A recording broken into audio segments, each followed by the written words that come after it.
शुक्राचार्य ने क्यों बसाया मक्का मदीना, एक अनसुना सच। हमेशा से यह बहस का विषय रहा है कि मुसलमानों के पूर्वज क्या वाकई में हिंदू ही थे।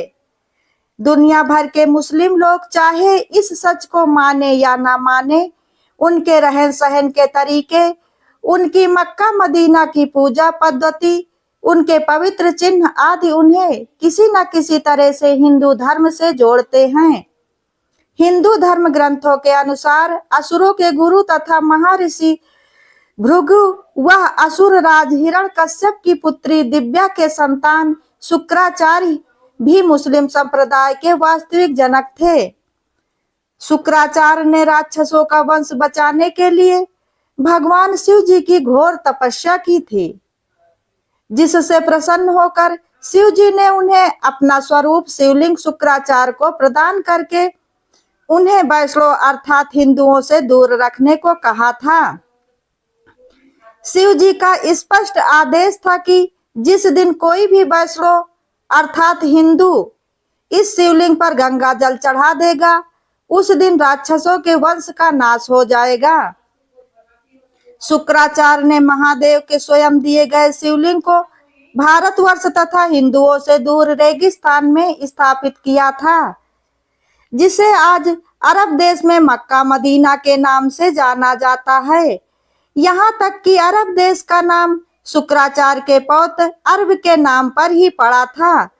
शुक्राचार्य मूल रूप से काव्य ऋषि थे और उनके सम्मान में मक्का मदीना के शिव मंदिर को काव्या नाम दिया गया था। कालांतर में काव्या नाम विकृत होकर काबा बन गया था, जिसे मुसलमानों का सबसे पवित्र स्थल माना जाता है। अरबी भाषा में शुक्र का मतलब महान माना जाता है और शुक्र अर्थात शुक्रिया अथवा धन्यवाद शब्दों का जन्म भी गुरु द्रोणाचार्य के नाम पर ही हुआ था।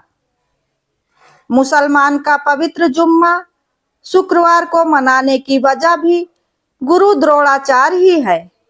भार्गव के नाम से प्रसिद्ध शुक्राचार्य का शुक्र नाम कैसे पड़ा, इस संबंध में वामन पुराण में विस्तार से उल्लेख मिलता है।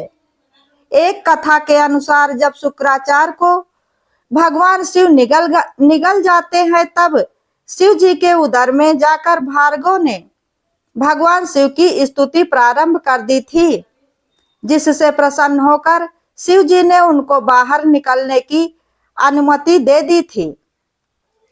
जब वह एक दिव्य वर्ष तक महादेव के उदर में ही विचरते रहे थे, लेकिन कोई छोर न मिलने पर वे पुनः शिव जी की स्तुति करने लगे।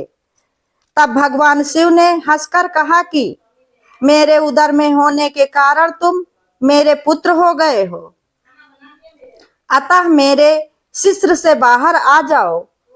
आज से समस्त सराचर जगत में तुम शुक्र के नाम से ही जाने जाओगे। सुकृत्व पाकर भार्गव भगवान शिव के शीर्ष से बाहर निकल आए। तब से भार्गव शुक्राचार्य के नाम से विख्यात हुए।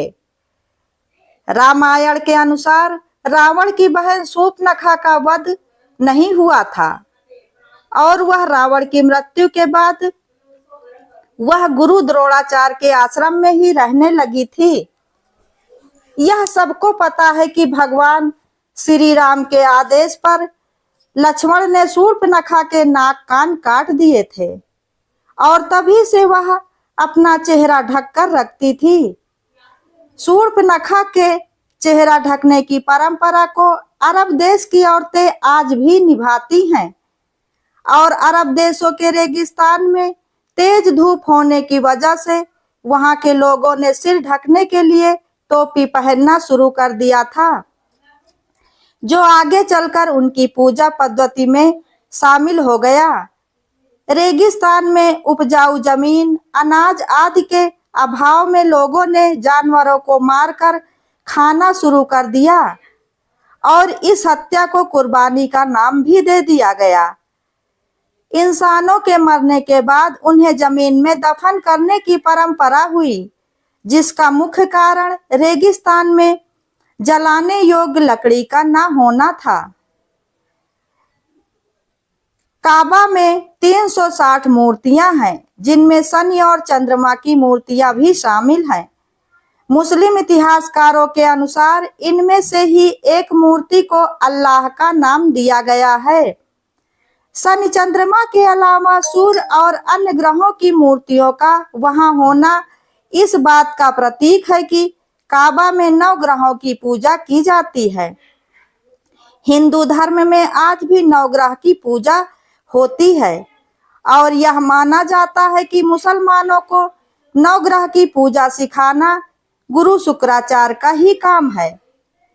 अर्धचंद्र को हिंदू धर्म में पवित्र माना जाता है, क्योंकि यह भगवान शिव के ललाट की शोभा को बढ़ाता है।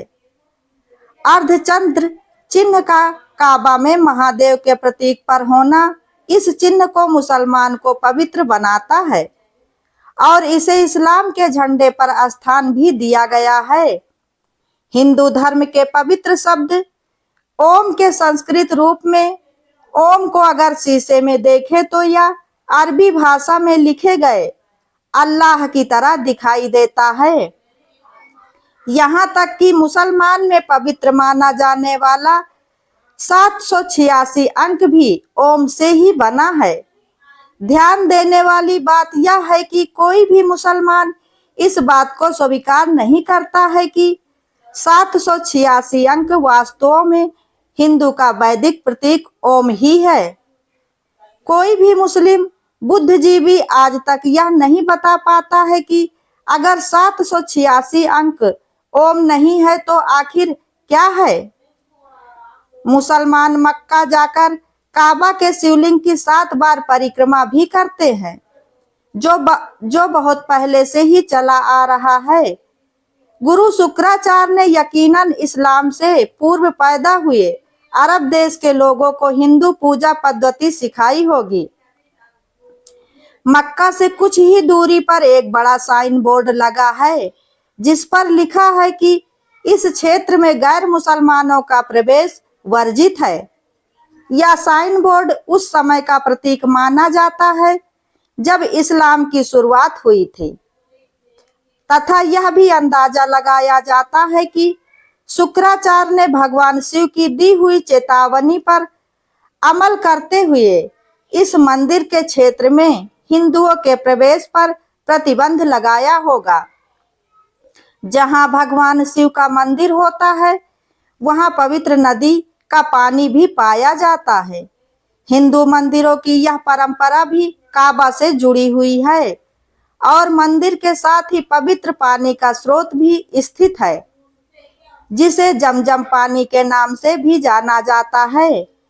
कहते हैं कि इस्लाम धर्म के प्रवर्तक मुहम्मद साहब स्वयं भी वैदिक परिवार में हिंदू के रूप में जन्मे थे और जब उन्होंने अपनी प्रकृति पूजा, मूर्ति पूजक परिवार की परंपरा और वंश से संबंध तोड़ने और स्वयं को पैगंबर घोषित करना निश्चित किया था, तब संयुक्त हिंदू परिवार छिन्न भिन्न हो गया और काबा में स्थित महाकाल शिवलिंग पर काबा के रक्षार्थ हुए युद्ध में पैगंबर मोहम्मद के चाचा उमर बिन हसम को भी अपने प्राण गंवाने पड़े थे। दोस्तों, अगर आप लोगों को यह वीडियो पसंद आया हो तो वीडियो को लाइक, शेयर, कमेंट जरूर करें और ऐसी ही ज्ञानवर्धक और धार्मिक जानकारियों एवं कथा कहानियों के लिए चैनल को सब्सक्राइब करें। वीडियो अंत तक देखने के लिए धन्यवाद।